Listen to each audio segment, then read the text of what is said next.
A billionaire mocked the young waitress in Arabic loud enough for the entire room to hear. Seconds later, she answered back in flawless Arabic, and the restaurant froze around them. Don't scroll past this, because what happened in that exact moment cracked open the truth about respect, dignity, and the kind of courage you only notice when the world suddenly goes quiet. The frame hangs still. Warm amber lights glow against dark wood paneling. Crystal glasses shine like tiny suns atop white table linens. Soft violin notes drift through the dining room of La Mirabelle, a fine dining institution where the dress code is stricter than the price of the entrees. Guests speak in low murmurs. Servers glide in controlled choreography. Every detail in this place whispers wealth. Except for her. The young waitress stands beside table 12, her white shirt pressed, her burgundy apron tied into a perfect knot. A few strands of hair escape her ponytail as she tries to steady her breathing. In front of her sits a man dressed in immaculate white, a red-patterned keffiyeh, resting perfectly against his shoulders. His laughter erupts like a slap. One hand grips a wine glass. The other points straight at her, mocking her pronunciation of a menu item in Arabic. Hello everyone. Before we begin today's video, I want to thank you for choosing to watch my channel when there are so many other creators out there. Once again, I sincerely thank you, and I hope you can support me with a subscription and leave a comment with the number 1 after you finish listening to this story. Thank you very much. She freezes, shoulders tight, eyes flicking to the room for a moment of air. She knows what the guests are thinking. Don't talk back, just take it, end quote. But she also knows something none of them expect, something she's learned to hide. This wasn't how her night was supposed to go. Just a couple of hours earlier, she stood in her tiny studio apartment on the city's west side, a place small enough that she can reach the fridge from her bed. The rent eats half her paycheck. The rest disappears into student loan interest, grocery store receipts, and bus passes she keeps in a chipped ceramic bowl near the door. She had looked in the mirror, practicing her smile the way dancers practice steps. "Stay composed," she'd whispered, the same unwritten credo she uses to push through every shift. She took the job because it paid $1 more per hour than her last one, and because she dreamed, someday, of saving enough to return to college. Linguistics. Translation. Maybe interpreting. Something to do with language, with connection, with building bridges. But dreams take time, and tips, and patience, more patience than most people know. Tonight, she clocked in early, as always. She polished wine glasses until they gleamed. She refolded napkins that didn't need refolding. She checked her tables twice, 3 times. Being invisible was part of the job. Being impeccable was the other part. But whispers started circulating near the service station. "He's back. Table 12. The billionaire from the Gulf. Difficult. Don't mess this up." Hen. She intended to stay far away until a coworker slipped, sending a tray of water tumbling. In the scramble, the manager barked. "Table 12 is yours now. Go." Her heart thudded, but her training held. She approached with respect, posture straight, voice clear. And that's when the billionaire laughed, sharp, cutting, dismissive, and unleashed the first line of Arabic meant to belittle, not communicate. She felt the sting. She felt the eyes. She felt the room tightening around her like a closing fist. What he didn't know was that the language he weaponized was the same language she spent years studying at night, borrowing textbooks from the public library, saving YouTube playlists for the bus ride home, practicing under a dim lamp while her neighbors argued through thin walls. And in that frozen moment, with his finger still pointed, his laughter hanging mid-air, the violinist instinctively pausing mid-note, something inside her shifted. Not anger, not rebellion, just a decision, a quiet one, a boundary. She straightened, lifted her chin, opened her mouth, and prepared to answer him back, not with volume, but with fluency that would stop the entire room cold. She had never expected her quiet routines to collide so violently with the world of men who believed money could bend the air around them, yet every shift reminded her how the smallest person in the room often carried the heaviest weight. Her days began in a cramped studio where the morning sun slipped through thin curtains, landing on stacks of overdue bills that she organized by color to feel some fragile sense of control. She brewed cheap coffee in a dented metal kettle, letting the steam warm her hands before she stepped into shoes whose soles had thinned from long hours on polished floors. Each walk to the bus stop felt like crossing the distance between two separate universes, because the closer she came to the restaurant, the more the city changed shape around her. She moved from cracked sidewalks and discount stores toward glossy window displays filled with designer handbags arranged like artifacts, and she wondered sometimes whether people who lived in such neighborhoods ever worried about late fees or broken appliances or the price of heating during winter. Yet she kept walking, steady and composed, reminding herself that dignity was not a luxury possessed only by the wealthy. When she pushed open the staff entrance, a different world reclaimed her entirely, one built from quiet authority and curated indulgence. The restaurant was a cathedral of luxury, with chandelier lights shimmering across marble floors that echoed with the soft click of polished shoes. Thick velvet drapes muffled street noise, allowing only the hushed murmur of affluent conversations to drift across tables dressed in linen stiff enough to stand on its own. Servers moved like dancers in a strict choreography, adjusting wine bottles by exact angles and smoothing the edges of plates with near reverence, as if each detail carried the weight of the restaurant's Michelin-starred reputation. She slipped into her role seamlessly, tightening the knot of her burgundy apron and checking her reflection in a brass panel, polished so often it resembled liquid gold. The scent of truffle butter, aged wine, and citrus glaze formed a perfumed backdrop unique to her workplace, and she inhaled it as a reminder that precision mattered here more than anywhere she had ever worked. Her manager walked past her with a clipboard clutched tightly, reminding everyone to keep posture perfect, smiles neutral, and reactions invisible. Rumors started spiraling through the staff like wind brushing across tall grass, subtle but impossible to ignore. A VIP had arrived, someone known not just for unimaginable wealth, but for the unpredictable volatility that came with it. They whispered that he was a billionaire from the Gulf who expected obedience delivered faster than service, and that he tipped extravagantly only when his ego was polished to a mirror shine. The mention of his table number 12 sent a small wave of unease through the team, because everyone remembered stories of servers reduced to trembling silence beneath his booming laughter. She tried to remain focused on polishing cutlery, letting the repetitive motion settle her nerves, but the kitchen door swung open with sudden urgency as her coworker stumbled inside with water dripping from a tipped tray. The manager's reaction was immediate and absent of sympathy, his voice sharp as he redirected the responsibility toward her without hesitation. She felt a familiar flutter of apprehension rise in her chest, yet she steadied herself with a breath, reminding her heart that fear did not erase skill or training. As she approached table 12, the shift in atmosphere felt tangible, as though she had stepped into a tighter gravity where every movement carried amplified consequences. The billionaire lounged in his chair with a posture that suggested he believed the world bent for him, swirling red wine with lazy confidence while his eyes flicked across the room as if judging its worth. She greeted him with professional calm, careful to maintain an expression that revealed nothing of the tension pulsing quietly beneath her ribs. His first request came clipped and dismissive, delivered without lifting his gaze, as though he considered eye contact a courtesy she had not earned. She described the wine choices with steady clarity, but he cut her off with a swift wave of his hand, his tone edged with impatience that made the nearby violinist falter by a half-beat. She swallowed her irritation gently, reminding herself that endurance was often the only shield available to people in her position. He complained about the temperature of the water before even tasting it, then questioned the accuracy of the menu despite having ordered from it previously, each comment punctuated with a small, mocking chuckle that sent heat crawling up the back of her neck. Still, she kept her composure, leaning on the same quiet discipline that had carried her through countless nights of demanding customers and invisible struggles.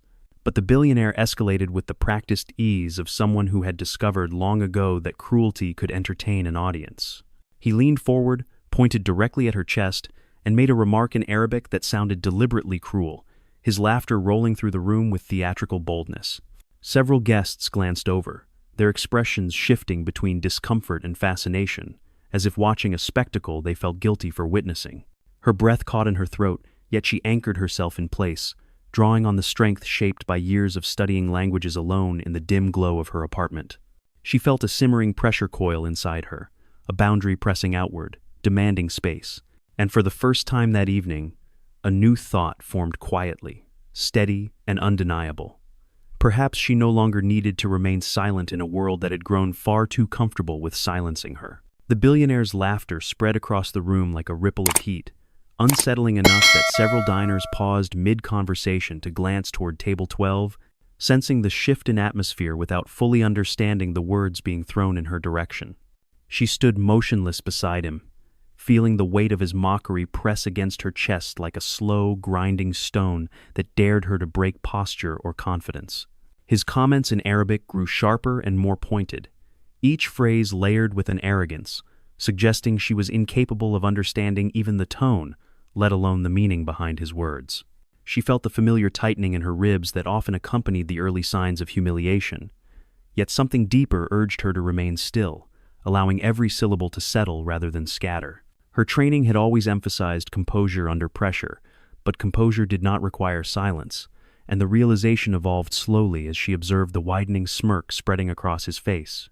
He appeared convinced that his power extended beyond wealth and into the territory of defining who deserved dignity and who did not, especially within a space that catered to his tastes and rhythms. He leaned back in his chair with languid confidence, swirling the wine in his glass while speaking loudly enough that nearby tables caught fragments of his laughter, prompting a few uncomfortable glances from people unsure whether to intervene or remain politely distant. She inhaled a steady breath, reminded of every late night she spent memorizing verb patterns, regional expressions, and grammatical shifts under the buzzing lamp in her apartment, imagining a future where language became a bridge instead of a weapon. The irony of hearing her carefully learned second language used against her almost drew a bitter smile to her lips, yet she held it firm, preserving her control for the moment that truly mattered. His voice rose again, this time accompanied by a sharp gesture toward her apron as he called her a word, dripping with contempt, confident in the assumption that she lacked the ability to register anything beyond tone. Her mind flashed with memories of library shelves filled with borrowed textbooks, whispered pronunciation drills on the bus, and scribbled notes tucked inside coat pockets to review between shifts. Every hour she had invested had not been for this moment, yet this moment summoned every hour she had invested, knitting them into an unshakable certainty that she no longer needed to tolerate being diminished. She felt the room begin to contract around her, as though the entire dining space inhaled at once and forgot how to exhale, waiting without knowing exactly what it waited for. Her pulse steadied rather than climbed, settling into a clarity she had rarely felt in confrontational moments, and her hands relaxed at her sides, as if choosing their own place in the unfolding narrative. The billionaire's grin widened with one final remark, mocking her intelligence, delivered with the triumphant air of a performer expecting applause for a cruel joke. Before the sound fully dissipated, she met his eyes with a calmness so unexpected that it caused his smirk to falter for the briefest second, revealing a flicker of confusion behind the bravado. She opened her mouth, allowing her voice to emerge with a steady cadence drawn from years of quiet practice, and delivered her first sentence in Arabic with clarity precise enough to slice through the tension like a finely sharpened blade. The billionaire's posture stiffened instantly, his hand freezing midway through a gesture as if his own muscles refused to recognize the shift in power. She continued speaking fluently, explaining that she understood every word he had said and that his insults carried neither sophistication nor truth, only insecurity disguised as confidence. The surrounding tables fell completely silent, forks suspended above plates, wine glasses halted halfway to lips, and even the violinist in the corner allowed the bow to hover inches above the strings, without daring to resume the melody. Her voice remained soft but resolute, each phrase measured and unwavering, refusing to rush or shrink despite the dozens of eyes now anchored to the confrontation. Then she delivered the line that would echo across the room like a bell struck in a cathedral, each syllable deliberate and resonant in both English and meaning. "You can buy a table, sir," she said, her tone even and composed, "but you can't buy respect." The sentence sliced through the hush, crisp enough that a few guests instinctively straightened in their seats, recognizing the significance of the moment unfolding before them. The billionaire blinked, stunned not only by her fluency, but by the poised assurance with which she reclaimed her dignity without raising her voice or breaking professional decorum. She repeated the sentence once more, the echo intentional and precise, giving the line a rhythmic weight that settled into the quiet space like a stone dropped into still water. The repetition magnified its impact, and the dining room reacted as though someone had opened a window during a storm, letting truth rush through with undeniable force. Silence gripped the space, thick and electric, stretching long enough for every person present to register the shift in balance that now favored the woman standing tall beside table 12. A single clap emerged from a corner table, tentative yet sincere, and was soon joined by another, followed by a building wave of applause that rolled across the room with warm, rising momentum. She stood motionless, not seeking validation or victory, but allowing herself a rare, steady breath that tasted like resolve finally acknowledged after being buried too long beneath the weight of politeness. The billionaire's expression cracked beneath the pressure of public scrutiny, his earlier confidence evaporating as he grappled with the reality that he no longer controlled the narrative or the room. Yet she did not smirk, and she did not revel.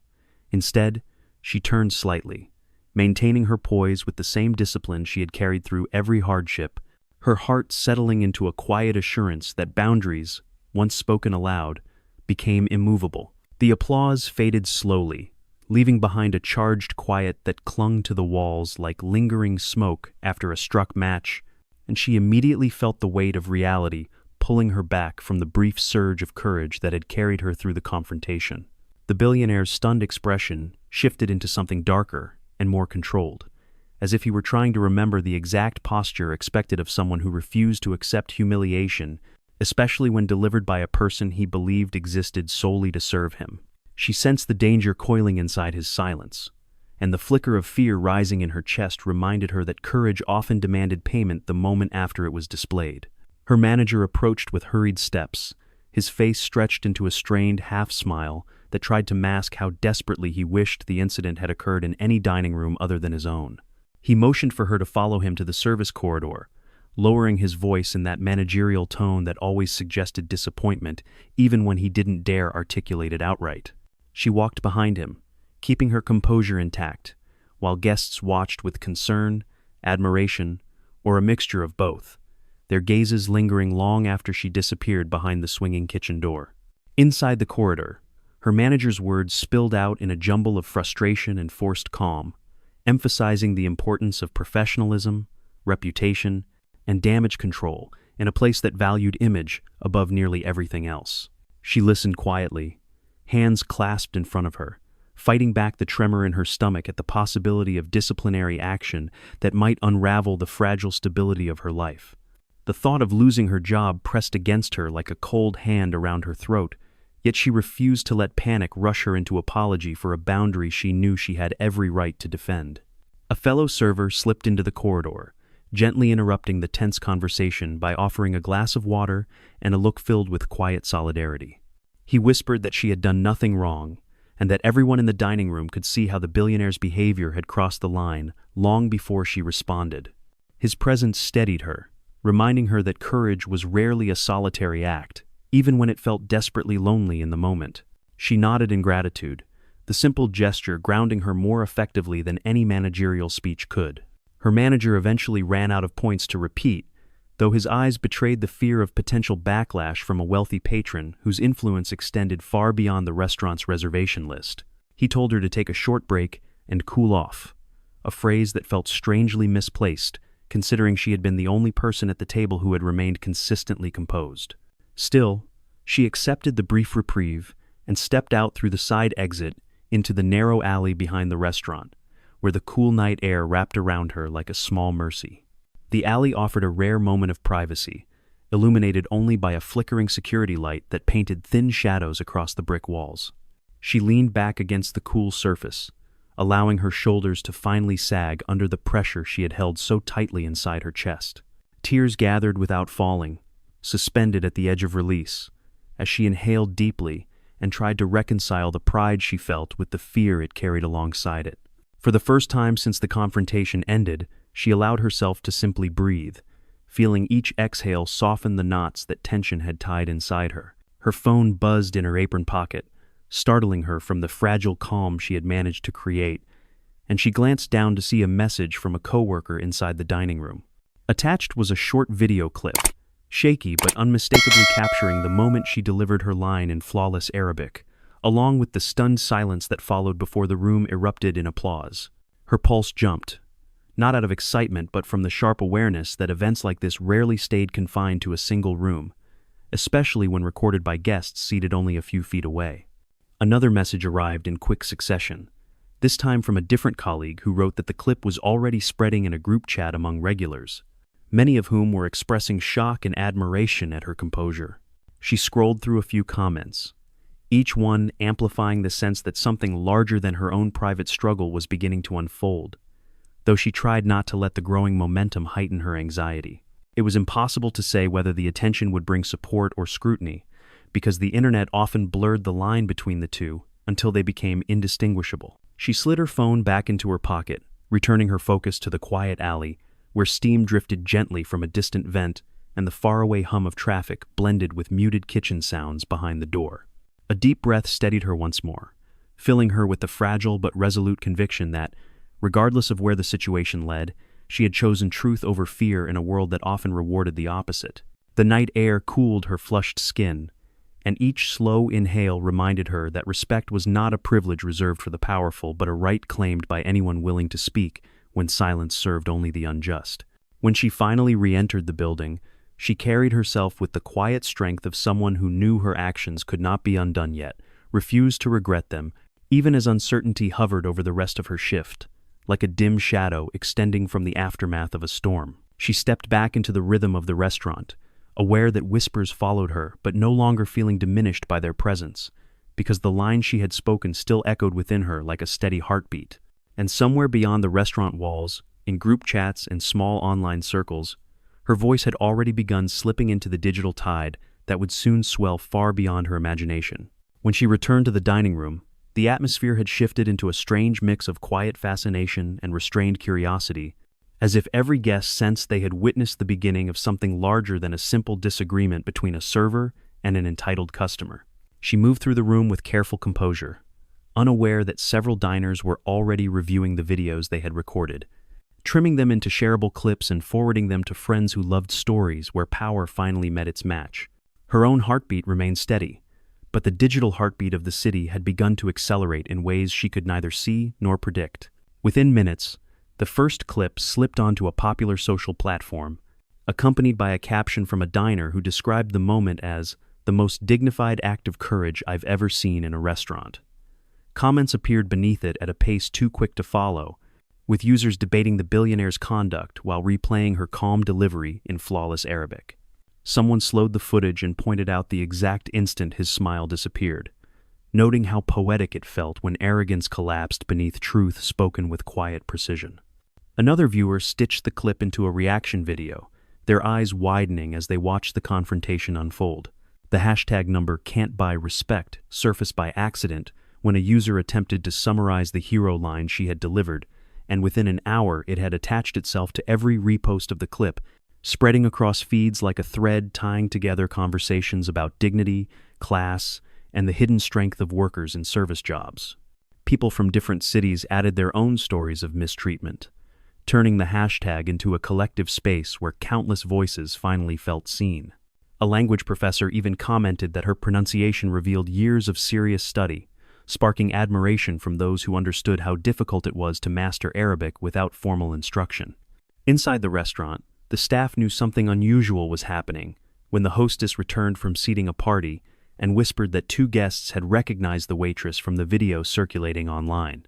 The manager's face turned pale as he opened his phone and found a dozen notifications from friends forwarding him the clip, accompanied by messages asking whether the story was real. He retreated to the office, closing the door with a thud that rattled the frame, and began drafting frantic emails to the owners about the situation escalating far beyond the dining room walls. By the time dessert service began, the clip had reached a local news blogger known for amplifying viral moments that exposed class-based mistreatment, and he quickly wrote a short article summarizing the confrontation in dramatic but accurate detail. The post gathered traction as readers shared it alongside the video, praising the young waitress for her composure, and condemning the billionaire for using his influence to belittle someone who was simply doing her job. Notifications lit up across phone screens like a cascade of sparks, drawing more eyes toward the story with every passing minute. The restaurant owners soon convened an emergency conference call, their voices strained as they discussed potential legal risks, brand damage, and public relations strategies to address the situation before it spiraled further.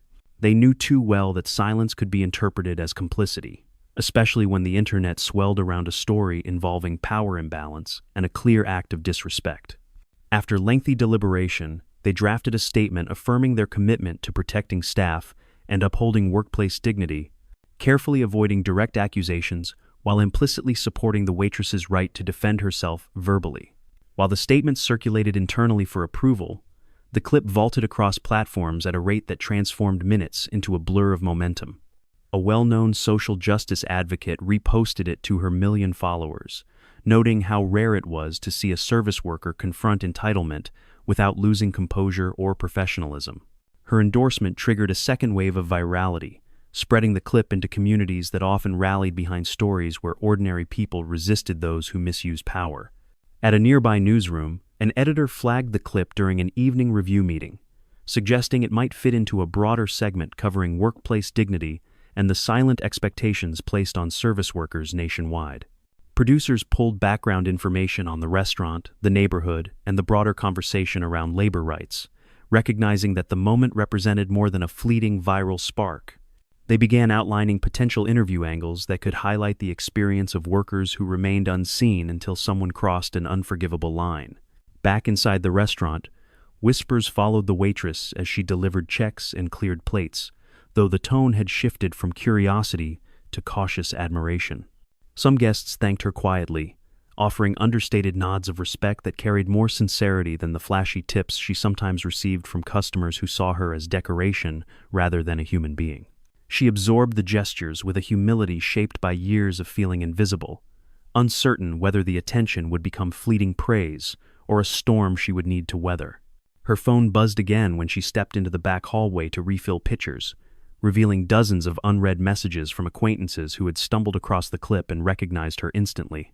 Some wrote messages of encouragement, while others expressed alarm at the billionaire's behavior, reminding her to stay safe and avoid engaging online until things settled.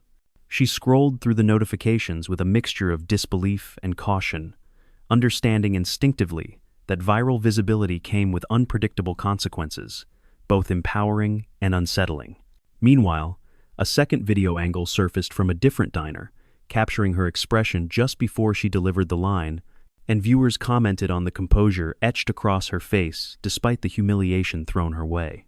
People noted the poise in her shoulders, the steadiness in her voice, and the strength implied by her refusal to resort to anger or disrespect, praising her dignity in a moment where many would have crumbled under pressure. The clip highlighted her humanity in a way that seemed to surpass the confrontation itself, resonating with audiences who recognized the quiet resilience shared by so many service workers.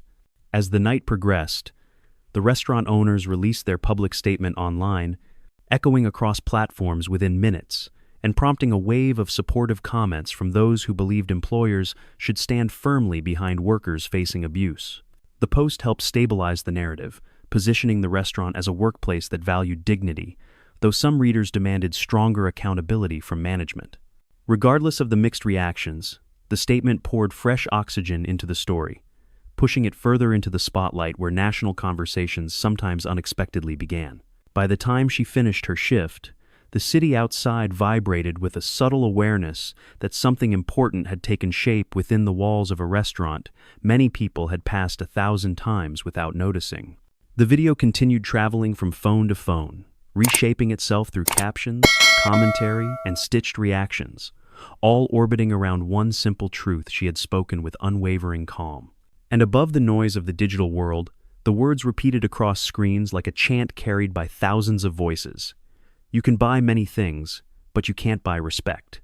By the following afternoon, the restaurant vibrated with a strange mixture of anticipation and uncertainty, as though everyone sensed that the story had not yet reached its peak and that some new force was quietly making its way toward the center of the unfolding narrative. She arrived for her shift with measured breaths, still adjusting to the surreal realization that millions of strangers had watched her confrontation, yet she tried to ground herself by tying her apron with the same practiced knot she used every day. Although the video's momentum had brought widespread support, she remained mindful that public attention could shift directions quickly, carrying praise one moment and scrutiny the next. The staff greeted her with subdued pride, offering nods that carried a deeper respect than words could express, and she felt a warmth rise in her chest, despite the fatigue resting behind her eyes. Still, her manager hovered nearby with an uneasy stiffness, torn between acknowledging her courage and worrying about the possibility of backlash from a billionaire whose silence online did not necessarily indicate retreat. Even so, no one could deny that the restaurant had become a magnetic point of curiosity, drawing new customers who wanted to witness the place where dignity had stood its ground with elegant defiance. Late in the evening, as she refilled water glasses at table 7, the hostess approached with a hushed urgency that made several heads turn, announcing that a distinguished guest had arrived unexpectedly and requested to speak with her personally. The hostess's voice carried enough awe to stir nervous anticipation, and she followed her through the dining room with a steady gait, though her palms tingled with uncertainty. At the corner table near the window, a woman in a tailored navy suit rose with a graceful smile, her presence radiating the calm authority of someone accustomed to commanding entire boardrooms. The woman introduced herself as the CEO of a respected philanthropic foundation dedicated to language accessibility and immigrant support, explaining that she had seen the viral video and felt compelled to meet the young waitress who had defended herself with such remarkable composure. Her voice carried warmth rather than formality, and she spoke with the gentle conviction of someone who believed in elevating stories that revealed both injustice and resilience. The waitress listened carefully, stunned that someone of such stature had gone out of her way to speak with her, and a quiet flutter of disbelief touched her ribs like a gentle knock from fate. The CEO praised not only her fluency but also the dignity with which she had responded, noting that courage expressed through restraint often carried more power than anger delivered through volume. She explained that the foundation had been seeking a voice capable of bridging cultural and linguistic communities, and that the waitress's story had illuminated qualities far beyond language proficiency. With sincere respect, she extended an invitation for the waitress to join a new community initiative called the Respect Pact, a program aimed at promoting workplace dignity through multilingual education and empathy-based training. The offer left her momentarily speechless, and she grappled with the surreal realization that her quiet dream of using language as a tool for connection now hovered within reach. The CEO continued with kindness, assuring her that the position would be part-time, paid generously, and designed to support her potential return to college should she choose to pursue formal studies in translation or linguistics. The promise felt almost unreal, like discovering a door in her life she had never known existed, yet somehow had been walking toward all along without recognizing the path beneath her feet. Around them, the restaurant seemed to exhale, as though even the air recognized the profound shift blooming within that simple conversation by the window. Guests who had pretended not to eavesdrop now watched with softened expressions, their earlier curiosity transforming into admiration as they sensed something extraordinary taking shape beyond the edges of their plates and wine glasses. Her coworkers exchanged discreet glances filled with pride, silently celebrating the possibility that her courage might be rewarded in ways none of them had dared to imagine. She accepted the offer with a quiet voice that trembled only slightly, overwhelmed by the scale of opportunity, yet grounded by the certainty that she had earned it through authenticity rather than spectacle. The CEO reached across the table, placing a supportive hand over hers, and encouraged her to view the moment not as a sudden stroke of luck but as a natural consequence of her willingness to stand firm in the face of cruelty. The support felt genuine, steady, and deeply human, carrying the unmistakable weight of someone who believed in sustaining the dignity of others. After their conversation, the CEO requested to meet the restaurant owner to commend the establishment for publicly supporting their employee, creating a moment of pride that softened even the manager's anxious tension. She left behind a business card embossed with a subtle gold crest, urging the waitress to contact her within the week so they could begin discussing next steps and potential educational grants. When the CEO finally departed, the entire restaurant seemed to glow with renewed energy, as though the applause from the confrontation had finally evolved into something tangible and transformative. As she returned to her station, she carried the card carefully, feeling its weight as a quiet testament to the fact that dignity, once asserted, could lead to doors that arrogance would never open. Her coworkers congratulated her in warm undertones, and she felt a growing sense of belonging that had eluded her for years. For the first time since the viral moment overtook her life, she allowed herself to believe that her story might unfold toward something brighter, steadier, and infinitely more promising than the narrow confines she once believed defined her future. And somewhere deep within her chest, a small voice whispered that perhaps respect, when defended with truth, did more than silence. Cruelty, it built foundations strong enough to carry a new beginning. Over the next few days, the world around her reshaped itself in ways both subtle and profound, as though the confrontation had marked the beginning of a slow but steady awakening to the quiet strength she had carried for years without fully recognizing its worth. The restaurant became a small sanctuary of pride, with coworkers offering supportive smiles and small gestures of solidarity that transformed every shift into a reminder that dignity, once defended, could ripple outward in unexpected and beautiful ways. Even guests who normally treated servers as shadows now approached her with genuine gratitude, thanking her for standing up not only for herself, but for countless workers who rarely found the courage or opportunity to do the same. The owner, who had always maintained a cautious distance from staff matters, invited her into his office for a formal conversation framed by the warm glow of an old desk lamp and the faint scent of polished leather. He spoke with a sincerity she had never observed in him before, acknowledging that her response had become a catalyst for broader conversations about respect and workplace culture throughout the city. He explained that the restaurant intended to implement new training programs grounded in empathy and communication, and that they hoped she would accept a newly created role assisting in their development. She listened with steady composure, both humbled and astonished by the idea that her once invisible presence now held influence capable of shifting long-established practices within a prestigious establishment. The owner continued, offering her a raise and a flexible schedule that would allow her time to explore the educational opportunities recommended by the CEO of the foundation. While the practical benefits eased the daily strain of her life, the deeper reward lay in the affirmation that her courage had meaning beyond a fleeting viral moment. As she left the office, a gentle confidence settled over her like a warm coat, grounding her in the realization that she had begun to step into a version of herself she had only imagined in small private fantasies whispered in the dim light of her apartment. She saw how her coworkers looked to her with a new kind of trust, encouraged by her calm resilience and emboldened by the knowledge that respect was not a privilege reserved for customers, but a shared human right that could be defended with quiet firmness. She also began receiving messages from community organizers, language tutors, and advocacy groups who wanted to collaborate with her on projects that promoted cultural understanding and protected service workers from verbal abuse. Each invitation came with a sincere appreciation for her composure, but she accepted only those aligned with her values, choosing carefully to avoid becoming a spectacle in a story that belonged to many workers, not just to her. With each thoughtful decision, she refined her sense of purpose, recognizing that true influence required intention rather than mere visibility. Her evenings at home transformed into contemplative spaces where she reviewed scholarship options, drafted personal essays, and planned the next steps of her education with renewed determination. She no longer viewed the cramped apartment as a symbol of limitation, but as a temporary waypoint on a journey she was finally steering with confidence rather than fear. The small ceramic bowl holding her bus passes seemed to glow with new meaning, reminding her of how far she intended to travel beyond the boundaries of circumstances she once believed permanent. The Respect Pact initiative gained traction quickly, supported by influential voices who saw her as a living example of the program's core values.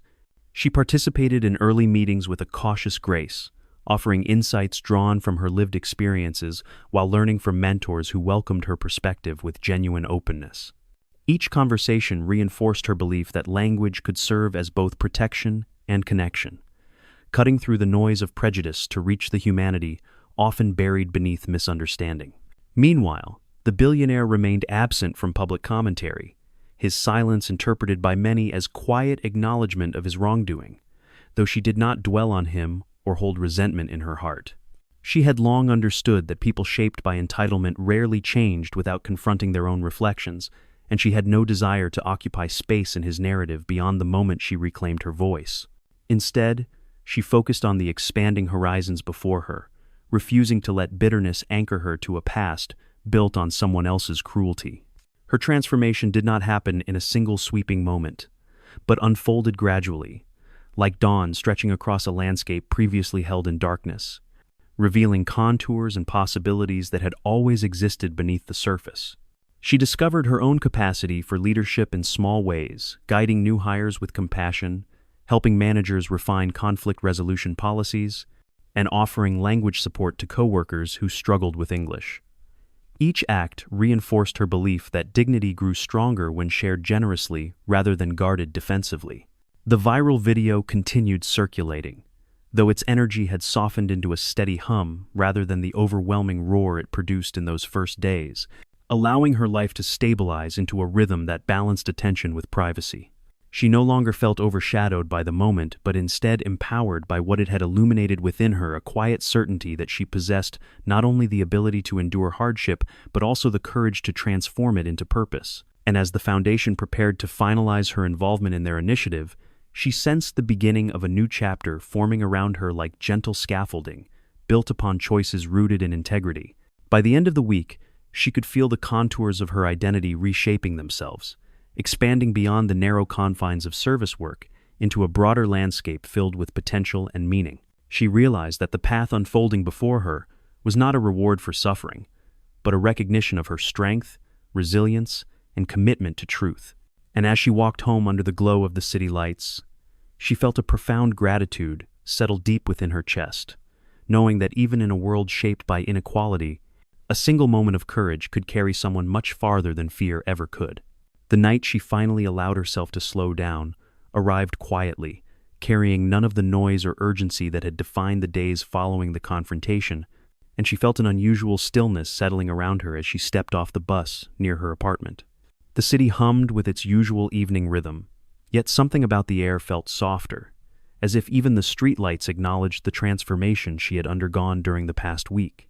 She walked the familiar path toward her building, with a gentle certainty in each step, no longer shrinking beneath the weight of long hours or unspoken expectations. When she entered her tiny studio, the warm amber glow from the single lamp near her bed welcomed her like an old friend, grounding her in the comforting simplicity of the life she had built with quiet resilience. She paused for a moment, taking in the small details. She rarely appreciated: the chipped mug beside the sink, the faded rug near the door, and the stack of library books on the counter waiting to be renewed.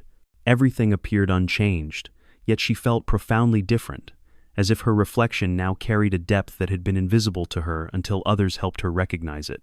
She removed her apron and folded it carefully, placing it on the chair where she always kept her work clothes, then allowed herself to sink onto the edge of her bed with a long, steady exhale. The silence felt heavy at first, not with worry, but with the sheer contrast between her quiet home and the tidal wave of attention that had swept across the city in recent days. She closed her eyes and let the memories of the confrontation replay in fragments: the billionaire's mocking tone, the sudden hush, the applause that followed like a rising tide, and for the first time, she allowed herself to acknowledge the courage that had carried her through it.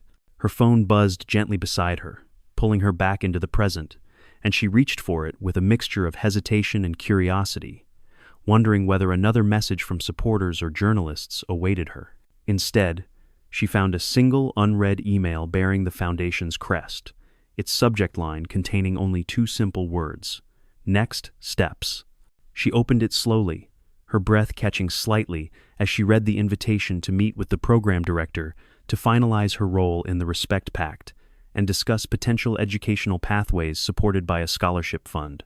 The message explained that her story had inspired donors across the city to contribute toward expanding language access resources, and the foundation believed she could play a vital role in helping shape the initiative's public-facing work. She reread the email twice, feeling the weight of possibility growing warmer and more tangible with each line, and for a moment she had to place the phone down to steady the overwhelming mixture of relief, disbelief, and gratitude rising within her chest. The world had rarely offered her open doors, yet here one stood before her with unmistakable sincerity.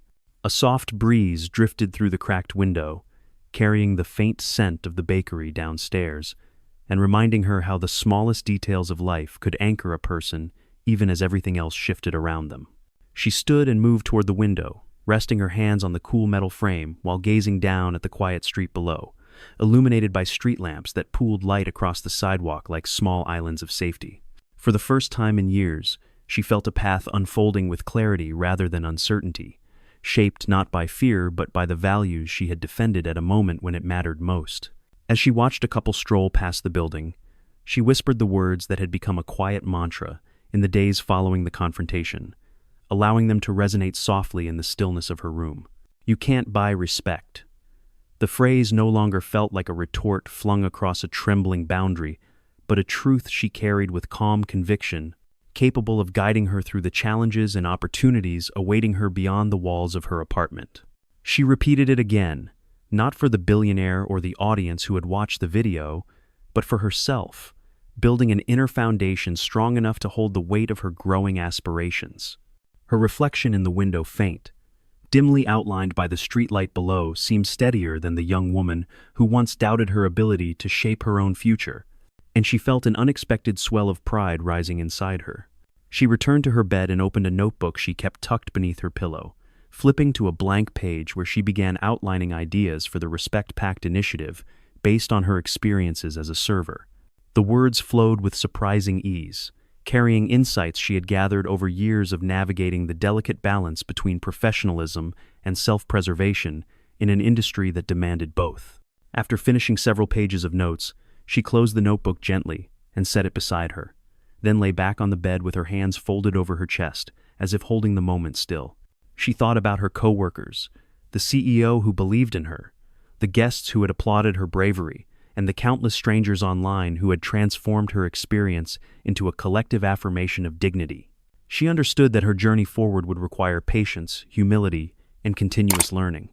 But she felt ready for each challenge because her choices had been rooted in truth rather than fear. The apartment remained silent, except for the faint hum of the refrigerator and the occasional creak from the old wooden floorboards. Yet the stillness no longer felt lonely.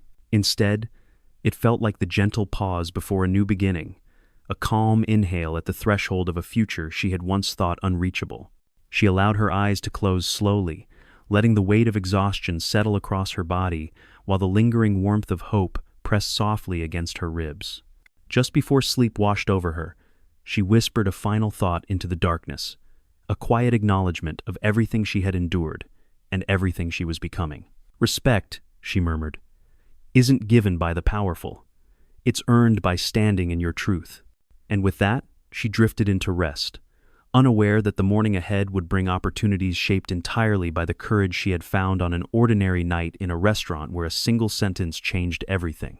The next morning carried a soft clarity that felt almost ceremonial, as though the city itself recognized she was stepping into a new rhythm shaped not by obligation but by choice. Sunlight filtered through the thin curtains and spilled across the small table where her notebook still lay open, its pages filled with the ideas she had scribbled before falling asleep.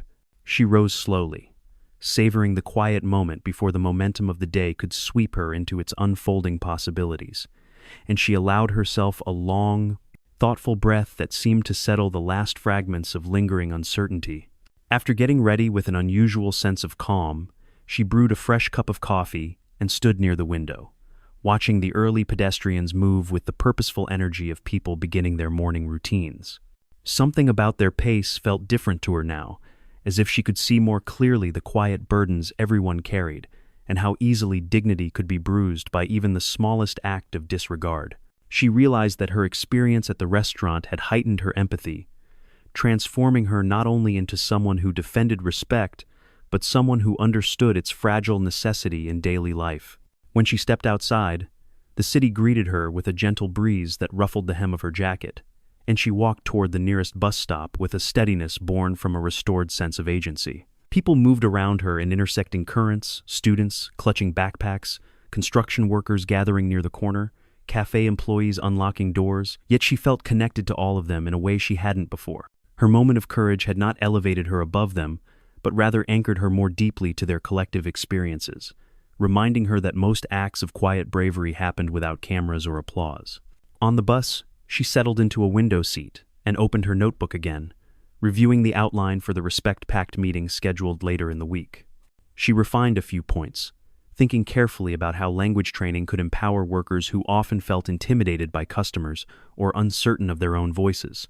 Each sentence she wrote made her more aware that advocating for respect required not only courage in confrontation, but patience and strategy in everyday practice.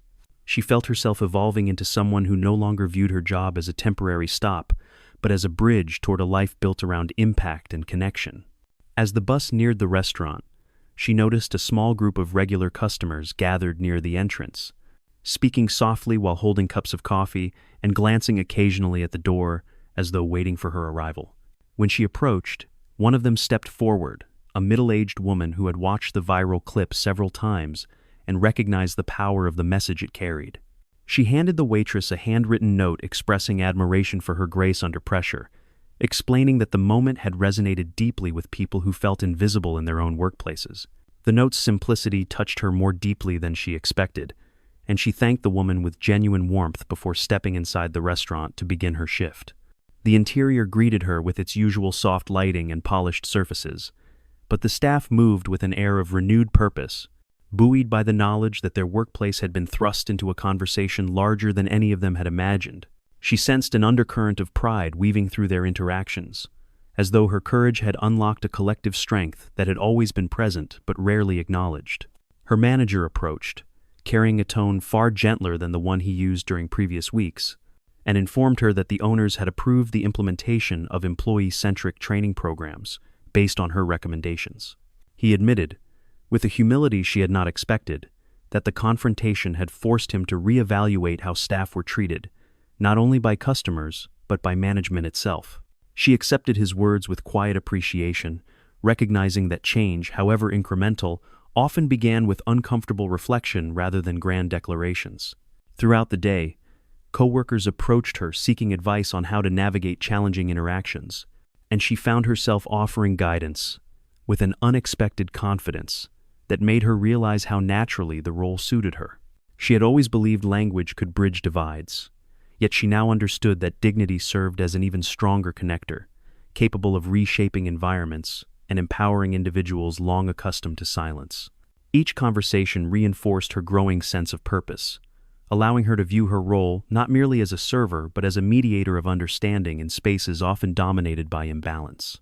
During her break, she stepped outside to enjoy a moment of quiet and found herself gazing at the distant skyline, which shimmered faintly beneath the midday sunday. The view reminded her that progress often unfolded in layers, stretching beyond immediate surroundings and reaching toward opportunities waiting in the distance. She reflected on her journey, the late-night study sessions, the exhaustion carried home from long shifts, the moment she finally stood her ground and felt a fullness in her chest that blended pride with gratitude. As the afternoon waned, she received another message from the CEO of the foundation, confirming their excitement about the upcoming meeting and expressing hope that she would consider stepping into a mentorship role for other multilingual workers. The idea resonated deeply with her, sparking a vision of future workshops, translated resources, and supportive communities built from shared resilience. She responded with a thoughtful acceptance, recognizing that her story had grown beyond a single confrontation and evolved into a movement shaped by compassion and integrity. By the time she finished her shift and stepped out into the evening air, the city lights twinkled against the darkening sky like scattered sparks of possibility, each one reflecting a fragment of the path she had carved through courage and language.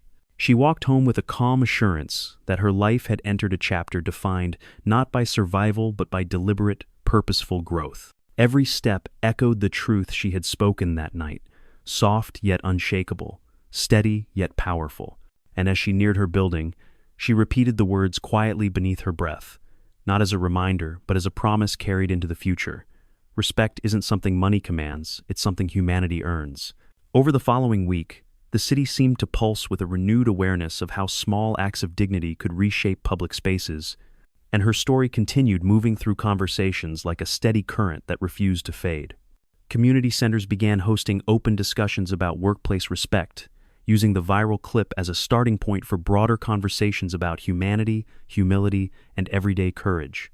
Teachers referenced her experience in classroom lessons about empathy, encouraging students to see service workers as individuals with histories, ambitions, and inner strength, rather than faceless roles performing invisible labor. Local journalists reached out requesting interviews, not for sensationalism, but to explore the deeper implications of what had occurred that night, focusing on how power dynamics influenced interactions people often overlooked. She accepted only a handful, choosing opportunities that aligned with her values, and she spoke with quiet clarity about the need for workplaces to cultivate respect rather than fear. Listeners connected to her authenticity, recognizing that her voice resonated not because it was loud, but because it carried the lived truth of someone who endured cruelty with grace. The Respect Pact initiative she had begun shaping with the foundation quickly attracted support from small businesses across the city, many of which recognized the importance of protecting staff from verbal harassment. Store owners downloaded the early guidelines she helped create, posting them in break rooms and introducing them during staff meetings, explaining that dignity was not merely a courtesy, but an essential part of workplace culture. Employees expressed relief that someone had finally given language to struggles they had long internalized, and they looked to her story as evidence that speaking up did not always lead to punishment. In quiet corners of the city coffee shops, libraries, bus stops, people discussed her calm response as an example of how boundaries could be asserted without aggression, transforming conflict into a catalyst for understanding. Some shared their own experiences of being disrespected at work, realizing through her story that they were not alone and that their voices held more power than they had believed. These conversations rippled outward, creating small but meaningful shifts in how customers approached everyday interactions, as though kindness had become a newly rediscovered currency. Meanwhile, the restaurant continued adjusting to its unexpected role in a citywide conversation, adopting new policies that included regular empathy training and multilingual customer interaction guidelines. Her coworkers thanked her quietly for the changes, admitting that they already felt safer and more supported in ways they hadn't imagined possible before the confrontation. Even the manager, once apprehensive about the attention, began encouraging staff to report incidents without fear of retaliation, shifting his leadership from avoidance to accountability. One evening, she received a message from a local university inviting her to speak at a seminar on linguistic empowerment, explaining that her story represented a rare intersection of language proficiency, courage, and social justice. She hesitated before accepting, unsure whether she belonged in an academic setting, but the foundation's CEO encouraged her to see herself not only as a server, but as a communicator capable of inspiring others. She eventually agreed, and the event became a significant moment in her journey, allowing her to share her passion for language and the transformative impact it could have on everyday lives. During the seminar, she recounted the countless nights she had spent studying alone, describing how language became both a refuge and a tool for navigating a world that often dismissed young women in service roles. Students listened intently, drawn not only to her story but to the humility with which she spoke, recognizing in her a genuine desire to create change rather than bask in attention. Afterwards, several approached her to express how her journey had inspired them to pursue their own aspirations with greater courage, reinforcing her belief that vulnerability, when shared honestly, could become a powerful bridge between people. By the end of the month, the Respect Pact had grown into a citywide initiative embraced by dozens of restaurants, shops, and community organizations, all working to cultivate environments where dignity flowed both directions between workers and customers, managers and staff, strangers and neighbors. News outlets covered the progress with optimism, highlighting her contributions not as heroic acts, but as practical steps rooted in empathy and lived experience. Through these stories, her presence became a symbol of quiet transformation, proof that societal change often began with the smallest of human interactions. Yet amid the attention and the growing sense of responsibility, she remained tethered to her simple routines, returning home each evening to her small apartment where her books, notes, and late-night reflections continued grounding her. She never allowed the expanding narrative to overshadow the truth of her journey, reminding herself that respect was not a banner to wave, but a practice woven into everyday choices. The foundation's CEO often told her that authentic change depended on consistency rather than spectacle, and she held those words close as new doors slowly opened before her. Some nights, she still replayed the confrontation in her mind, not out of fear or regret, but as a reminder of how one moment of clarity could alter the trajectory of an entire life. She realized that the viral clip had not defined her. Rather, it had illuminated the strength she already possessed, revealing it to the world and to herself in equal measure. Even now, as strangers continued to send messages of gratitude, she understood that her story resonated because it reflected something universal: an innate desire to be treated with humanity regardless of status or circumstance. As she walked home after another long shift one evening, the sky glowing faintly with the last traces of daylight, she felt a quiet satisfaction growing within her chest. The city around her hummed with renewed softness, shaped partly by her voice and partly by the thousands of others who had risen to meet its message with open hearts. And as she approached her building, she whispered the words that had carried her through the storm, repeating them with calm conviction, not for the world, but for her own strengthening spirit. Respect is the one thing everyone deserves, and the one thing no one can take away. As winter edged closer, and the air grew sharper with each passing morning, she began noticing how her life had stretched beyond its former boundaries, reshaping itself into a path, guided not by survival, but by intention and purpose. Requests for collaboration continued arriving with steady frequency, ranging from nonprofit organizations seeking multilingual support to small businesses hoping she could help them adopt more respectful workplace practices. Although the attention sometimes felt overwhelming, she approached each opportunity with deliberate care, choosing only those initiatives that aligned with her values and contributed meaningfully to the growing movement she had unintentionally sparked. The Respect Pact initiative expanded at a pace none of its founders had anticipated, fueled by community interest and a collective desire for change that transcended the viral moment. She attended planning sessions at the foundation's office, sitting at long tables surrounded by advocates, educators, and linguists who welcomed her perspective with genuine respect. During each meeting, she offered insights grounded not in theory but in lived experience, explaining how poor communication and unchecked entitlement often created environments where workers struggled silently. Her contributions quickly became indispensable, and colleagues frequently referenced her observations when shaping new policies or educational materials. At the same time, she began assisting with training sessions designed to prepare volunteers for community outreach, guiding them through examples of workplace conflicts and demonstrating how empathy could disarm even the most challenging situations.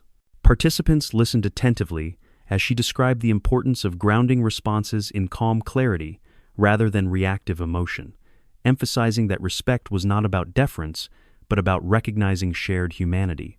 These sessions often ended with long discussions about systemic inequities, and she found herself emerging as a quiet leader whose voice carried weight precisely because it remained thoughtful and measured. As her involvement deepened, she received an invitation to collaborate on a citywide cultural fluidity project aimed at bridging communication gaps in multilingual neighborhoods, and the opportunity ignited a new level of excitement within her. The project sought to create accessible resources for immigrants navigating workplaces where miscommunication frequently led to misunderstandings or even exploitation. She joined the working group eagerly, recognizing how her passion for language and justice intersected seamlessly within the project's goals, and she dedicated long evenings to drafting clear, empathetic training modules that blended linguistic insight with personal storytelling. Her efforts began rippling outward, drawing the attention of city officials who were exploring ways to integrate the Respect Pact principles into broader municipal policies.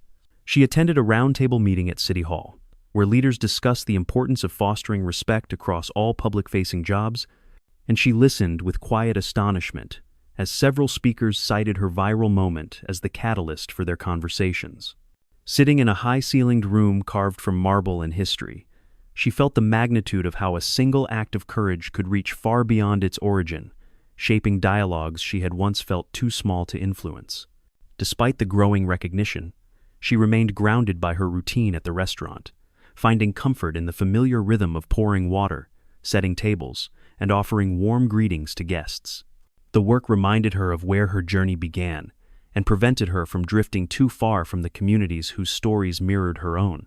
Her coworkers viewed her with a mixture of admiration and gratitude, often seeking her guidance when navigating difficult situations, and she handled each conversation with the humility of someone who understood the weight of being entrusted with others' vulnerabilities.